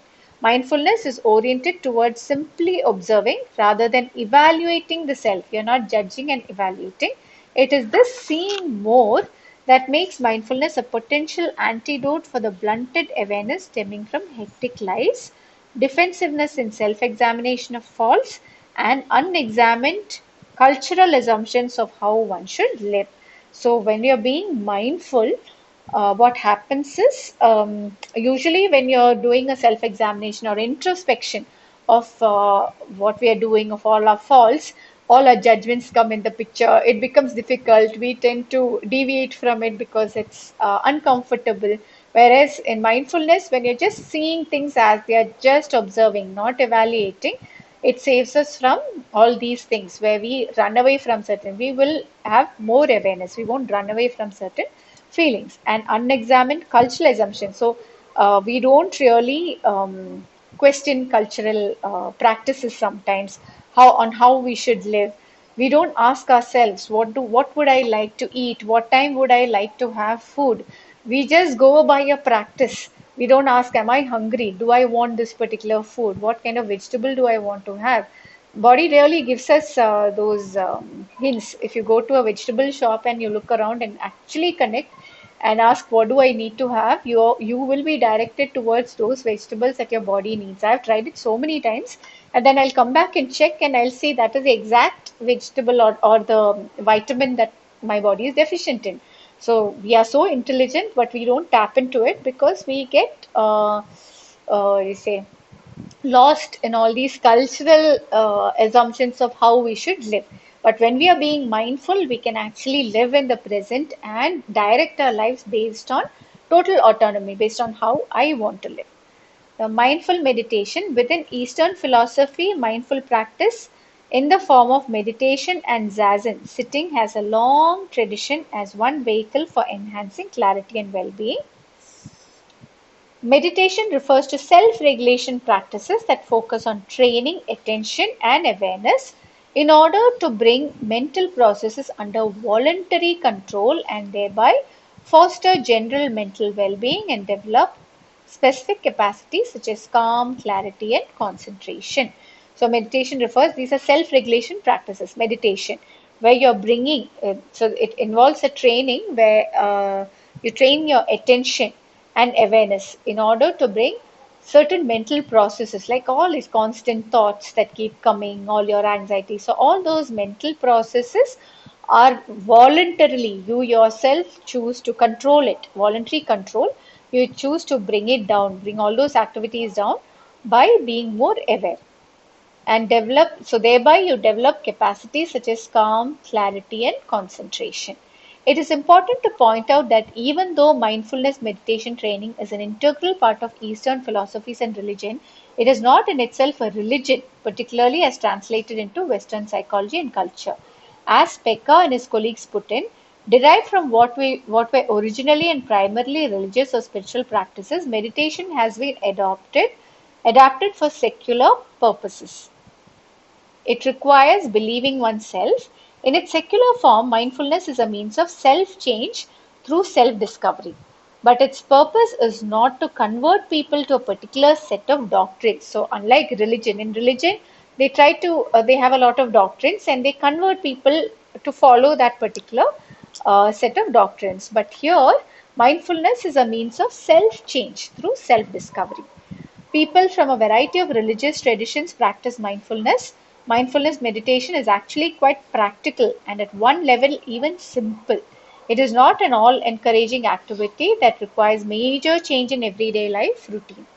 The basic idea of mindfulness meditation begins with awareness that most of the waking consciousness is dominated by steady stream of unexamined thoughts and feelings. Continuously, whether we are aware or not, it keeps coming. So most of our waking consciousness, from the time we wake up, a stream of unexamined thoughts. We are not even putting a stop to these thoughts. We don't even examine them, they keep coming. The constant mental chatter of one thought after another consumes the mental energies and may distract from what is actually taking place in the moment. Even though an individual lives in the present, his mind frequently drifts off to past or anxieties about future. In its extreme forms, confusion of thoughts with reality is the basis for many kinds of pathology and many irrational fears, in which people's internal beliefs distort their perceptions in ways that are personally distressing. So, because of this frequent thoughts that keep coming, we either live in the past, feeling guilty or upset about the past, or we are being anxious about the future. And its extreme form, what happens is confusion of thoughts with reality is a base. It becomes a basis for pathology. People have many irrational fears. They have internal beliefs that distort their perceptions. Mindfulness is not foreign to people's experience. Everyone will have experiences of living in the moment and probably has an area of expertise or knowledge that makes more attentive and aware than others in observing some aspects of life. At one level, the purpose of mindfulness meditation is to extend the context of limited mindful experiences to develop a generalized ability to see life more clearly in all its moment to moment richness and subtlety. So, even today, when we go out for sightseeing, we go traveling, most of us have our phones. We don't really enjoy more. A lot of people, I'm not generalizing, but a lot of people don't really see the place. We are not being mindful, we are not experiencing what's happening right there, but we are more interested in taking pictures and putting it up, right? So we lose that moment, the being in that present moment. Mindfulness as a personal quality is first cultivated gradually in the limited context of meditation, and then begins to transfer to other aspects of life. So, once we start with mindful meditation, it permeates into other aspects of our life as well. We become more aware, we become more calm and present with certain things. We'll be able to take the right decisions for our businesses, a lot of benefits. So, attributes of mindful awareness. Becoming more mindful through meditation involves setting aside a piece of time and a place to quiet the mind down and gain some insight into how thoughts control the experience. Although there are many forms of mindfulness practice, sitting and following one's breath is perhaps the most common. Kabat and Zen describe 7 interrelated attitudes that are important in understanding the purpose of mindful meditation. One is non-judging. The basic idea of non-judging is to recognize that people continually evaluate things in life as good and bad. In fact, most things, events are not inherently so. So, the minute we see a person, we try to judge whether this person is good or bad. So, they may not inherently be good or bad, but we are involved in judging. That's an automated process. Langer has pointed out that the prevalence of value judgments in our life reveals nothing about the world, but much about the mind. The point of mindfulness practice is not to stop to the constant evaluation of the world, but to be aware of one's judgmental behavior. The value of non-judgmental is that an individual sees the world more clearly by recognizing that much of what one likes and dislikes is not literally true of the world. So our perception is influenced largely by our belief system, what we think is going to happen or what we think a person to be. If you don't like somebody, anything they do will be a bad thing. We tend to automatically judge it as bad or perceive it as bad. Whereas if we love someone, if it's our children, we make all kinds of excuses for their bad behavior. So whatever we think, as once we get more clear and objective in our perception, we will realize that all those things that we thought were true in the world may not actually be true. So non-judging makes an individual aware that the immediate responses are likely to be limited by the preferences. Langer's work shows that a significant benefit of mindfulness is opening people to novel ways of thinking and dealing with life's problems. Patience means allowing events to unfold in their own time rather than always pushing, wishing, or working to make things happen according to present desires. Patience extends to oneself, others, and the present moment. Its value lies in making people more open to what is going on right now in the present moment and encouraging taking comfort in the idea that things in future causes difficulties. Uh, so there was one celebrity couple who had come to our homestay. Then they were not being so constantly. They were not when they were eating. Also, they were thinking of what next to do, where to go next. So constantly. Sometimes there's no time to eat. They're like from one activity to another, from one activity, constantly looking at the phone, looking at how they are looking. So all these things. So when you're patient, when you're being present, you can be more aware of what is needed to be done but otherwise you're just moving from one act mechanically moving from one activity to another. So beginner's mind means an open mind that is willing to see everything for the first time. A drawback of knowledge and familiarity is that one may begin to take things and activities for granted because the person has seen them, done them, and think he understands them. What one knows may deaden the sensitivity to seeing old things change. This may happen with people, places, activities, and aspects of environment. This happens in relationships also. The person thinks that I know my husband or my wife very well, so I will start taking the person for granted. I know what she's going to do. So instead of being present, the person would have changed, and suddenly he gets a shock when she says, I want to leave, I'm not happy in the relationship. And he'll say, why are you telling me this suddenly? So she'll say, it's been happening for years, I've been unhappy for so many years. And he's like, okay, but I had no clue. That is because you're viewing the person as what you already know. You're not moving with the changing times, you're not being present. The value of an open beginner's mind is to see the world in its present richness and not through the past experiences and understanding.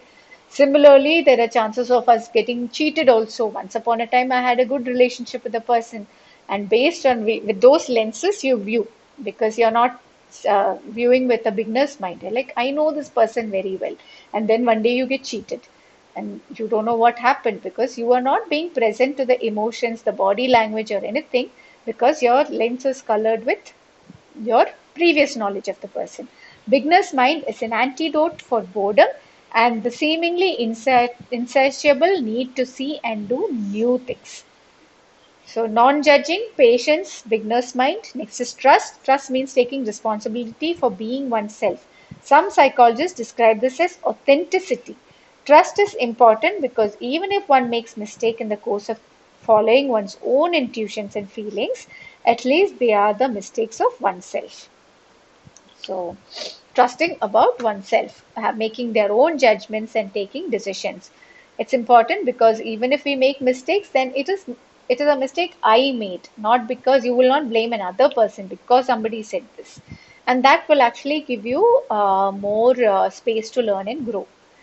Next is non-striving. Non-striving is a slippery concept because it is often taken to mean a lack of desire and purpose, as if the goal of meditation is to eliminate desires. Kabat-Zinn focuses non-striving on the practice of mindful meditation. By this, he means only that people should take up mindfulness meditation without preconceived ideas regarding what will or should happen. Nishkama karma, no? Krishna says, you do what you have to do. Don't look at the results. That will come by itself. Instead of that, what happens is we constantly worry about, we have certain judgments about what we will receive. So there, actually what happens is we are limited. Our observation, our point of view creates our reality. So when we make judgments of what we can receive, we are limiting to only that much. So, striving to achieve a particular result of meditation sets up to make ongoing comparisons of what is happening against what one wants or expects to happen. The process of finding out what actually does happen gets distorted because our judgments will not let us see what exactly they must be something really fabulous that's happening, but you cannot perceive it because you are limited to your judgment of what you can receive. And that must be very small, something so small that you're asking for when in actuality you could receive much more. So, not to expect and not to strive creates a more receptive attitude to what mindfulness means for each individual. Acceptance means being oneself rather than denying who oneself. Acceptance does not mean passive resignation or losing the desire to change aspects of oneself and also one's life. It means letting go of the tension caused by the constant comparison between present and future of oneself.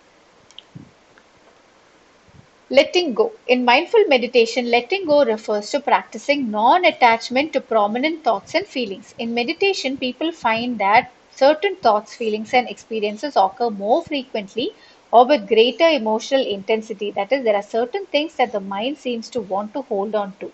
People may hold on to some thoughts because they are pleasant or try to avoid others because they are upsetting. In meditation practice, such thoughts are simply noted and then let go as attention returns to breath. Letting go within meditation may set the stage for acceptance and more detached consideration of why certain thoughts, fantasies, or experiences have such prominence in mental life. So, people who learn to let go will not take anything, make anything significant. Failure, not significant. Success, not significant. This too shall pass. So, mindfulness practice is a way to observe the process of the mind from a perspective akin to that of an outside, non judgmental observer. So, whatever happens in the mind, you're just observing. Oh, interesting. I'm feeling this way. Oh, interesting. I have this point of view about this person. You're not making your judgments real. Like, okay, this too shall pass, but I'll be aware. This is quite a different experience than the usual state of conscious awareness. Kabat-Zinn argues that the most dramatic effect of mindfulness meditation among practitioners is the realization that they are not their thoughts. This realization allows people to consciously choose how they respond to and do not respond to their thoughts about themselves and the world they live in, because our thoughts are not They're not real in the sense that we may have a lot of definitions of ourselves. We are much beyond that. But we tend to limit ourselves based on our definitions of who we are, based on our experiences, what we define based on our experiences. So, mindfulness helps to distinguish between reality and illusion. Mindfulness also has been related to enhance interpersonal behaviors such as empathy and trust and to greater receptivity to spiritual concerns and experiences. Specific enhancements observed include physiological rest and increased happiness, acceptance, sense of coherence, stress hardiness, empathy, and self regulation. Thus, meditation may help human beings identify and actualize their potentials. That is attributes of mindful awareness. Next is mindfulness in psychotherapy. Do you need a break? We have just 2 pages left.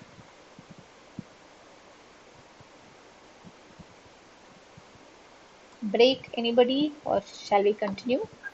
Continue, continue. Okay. You can. Mindfulness and psychotherapy. Increased mindfulness improves well being. According to Walsh and Shapiro, a major reason may be the refined awareness that meditation practices share with many forms of psychotherapies. As they note, the idea that heightened awareness is in itself a healing and health promoting quality is central to both Eastern meditative traditions and Western psychotherapy. So, in both Eastern meditative traditions and Western psychotherapies, they believe that heightened awareness itself is healing.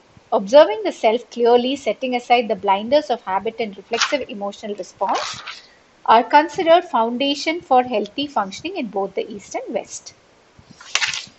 Psychotherapy is a form of mindfulness coaching. A client may meet the therapist when he is unable to manage the troubled situation and struggle to hold a life together. They fear that if they allow themselves to really feel their emotions fully, they will become overwhelmed and incapacitated. They feel that their own powerful emotions as an enemy which needs to be conquered. The skillful psychotherapist provides reassurance that the client can dare to feel his or her emotions without fear of losing control. So, psychotherapists will hold space for the person, accepting them fully so that they can feel the emotions, start feeling the emotions. Otherwise, they've been running away from all these negative emotions. Citizens are often, clients are often surprisingly unaware of their own feelings until they try to communicate them to a psychotherapist. Sometimes just hearing themselves speak aloud about strong emotions leads to heightened mindfulness. It is a psychotherapist's craft to be keenly attentive to both the spoken and unspoken aspects of human communication and to reflect these back as accurately as possible. A gentle, well placed reflection often allows the client to get in touch with the emotion that has been covered. So, when you're reflecting, you will tell him, oh, okay, so this is, you're saying this is what you've been feeling. So when they listen to that, they'll be like, oh, yeah, actually, that is what is happening. Tears often flow at moments like this, and such moments can be profoundly challenging and painful. But it is precisely these difficult moments that often turn out to be the turning points in therapy. Because once the true emotions are acknowledged, the energy the client has been deploying to hold emotions at bay becomes available for the work of healing. So, till then, they would have used a lot of energy to stop seeing certain emotions or things of the past trauma.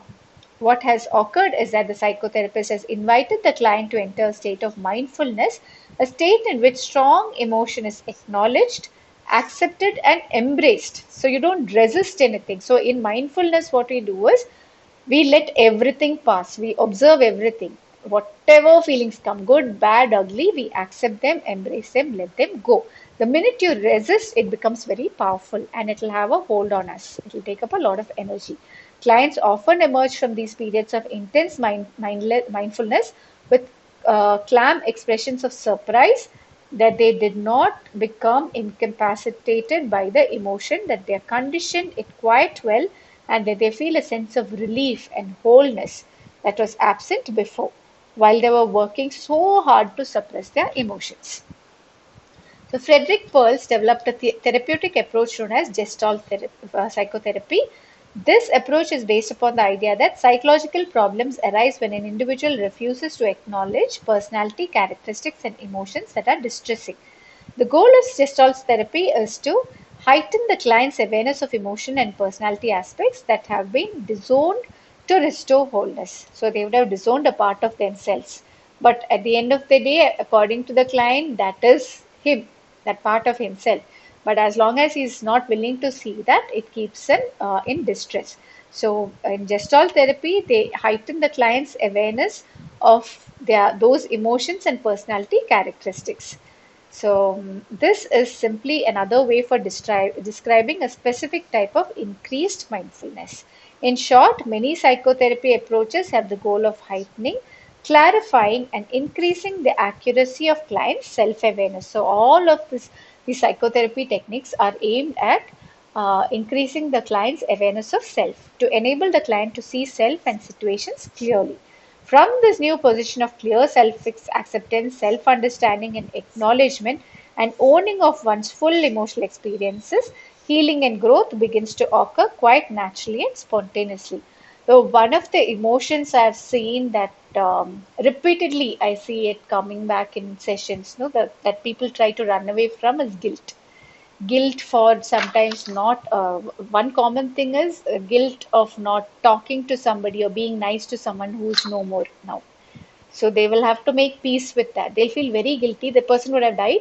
It could be a parent, it could be some friend.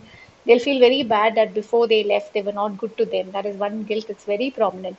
So once they make peace with that, once they express, talk about it, then it becomes easier. They feel better. Eastern meditative practices are meant to go beyond the specific problem that is the focus of Western psychotherapy. They are meant to be an approach to improving the well being of life as a whole. The process by which mindfulness improves health and happiness seems to have much in common with the kinds of mechanism exemplified in cognitive therapeutic approaches to depression. So there are a lot of similarities when the process by which mindfulness improves health and happiness and the cognitive therapeutic approaches to depression. East, West, and psychology. As Eastern philosophic and Buddhist meditative traditions were translated and imported into Western culture and psychology, much of their original purpose and context were stripped away. As a result, in the vast majority of meditation studies, the focus has been on the content of meditation as a generic, replicable technique that is independent of religious and philosophical context within which it was embedded historically. So, historically, all these Eastern philosophies and Buddhist meditative techniques, traditions, it was embedded very heavily in religion and philosophical context, which was taken away in when it was adopted in Western culture and psychology. Buddhism, in all its complex forms, offers both an image of a good life and suggestions about how to achieve it. The meaning of happiness and a balanced life and their ability to promote mental health are extensively described in Buddhist writings. Positive psychology has started trying to define and describe what good life is and how to achieve it, just like in Buddhism. So they have described good life and made suggestions as to how to achieve it. Similarly, positive psychology has also tried to define what a good life is and how to achieve it. In this context, Eastern philosophy gives thorough information regarding what is good life and how to achieve it. Some advocates of mindfulness approach to well-being suggest that positive psychology lacks depth and takes a piecemeal and indirect approach to improving well-being. So some of these people who advocate mindfulness approach says that it lacks depth. It's only superficial. What positive psychology? Mindfulness may be one way to examine and alter the basic structure of self so that improvements and changes are built on a solid foundation that is more likely to last. It is not superficial. So when we are skimming through the surface, the effects will not be long lasting. Whereas in mindfulness, the improvements and changes are built on a solid foundation, so it will last longer. Mindfulness appears to cultivate many of the personal qualities associated with a fully functioning person as described by classic humanistic psychology and by recent work in positive psychology. More than one author has suggested that mindfulness in both Its Eastern and Western forms may provide an overreaching perspective for thinking about the meaning of well being and ways to achieve it. However, it is also undoubtedly true that there are many routes to well being. It's as Buddhist philosophy suggests, the Buddha is indeed everywhere. Then well practiced, specific, and targeted changes may open up a larger awareness to improved well being. So, there are different ways to well being. That's it. Block 3 is over. Want to discuss anything?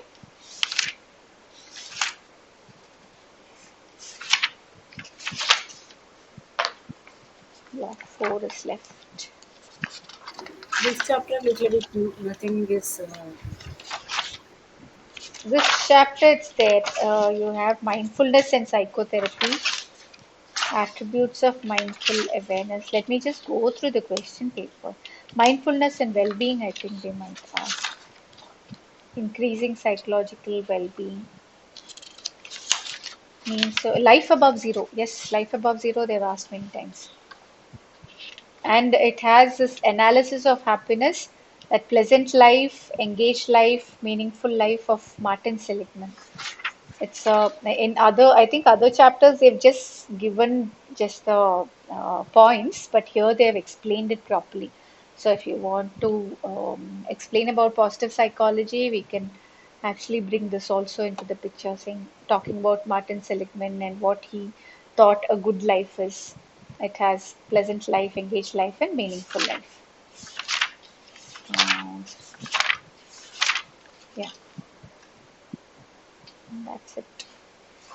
So tomorrow we'll start with psychotherapy block 3. We'll see if we can finish it. I'm not sure.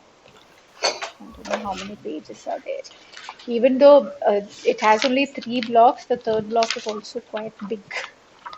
There's quite a lot to cover. It will be over with the third block. If we complete the third block, the software will be over. Huh? If we complete third block, Huh? the software will be over. Yeah, yeah, Ah, it will be over, but it's these chapters are quite it big will take a compared to Yeah. social and group approaches to psychotherapy. One, two, we can finish at least 2 units, 2.5 units tomorrow. They're all big, big units. Yeah, page 107 to 146. It's quite almost 30 something pages. Then family therapies. Family therapies, let me see if I can concise it and finish off quickly with just the points and explanations to that. Then psychopathology won't be too much, I think. It's quite small. That we can finish soon. Then it's only block 4 of these two.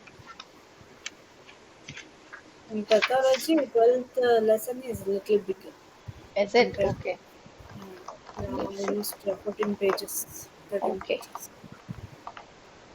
Okay, so much more to cover. We'll finish. Okay, so meanwhile, When are let's we look at the doing question. life skill? Life skill. You're the one who said we will neglect so life skill. after We won't look completion at of it these two now.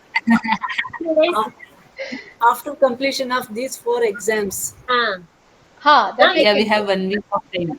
yeah, We there's a have 7 days, three. six How days many? time. We have 6 days, huh, after this? I 29th we thought Yeah. will 3 finish days. soft core. No, no, no. 29th we will finish soft core. Oh, is it? I thought third we'll finish and then we have 3 days or No, something for. no, no, no, no. Oh, then 23rd. we can easily finish. See, Yeah.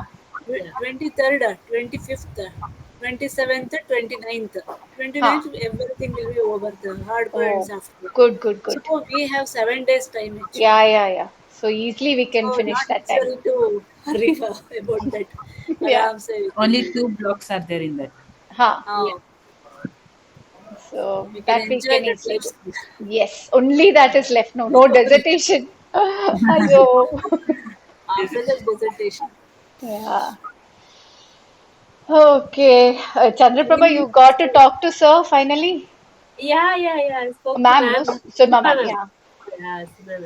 Yeah, Hmm. okay, she agreed. After exam, so we have time. We Huh. can do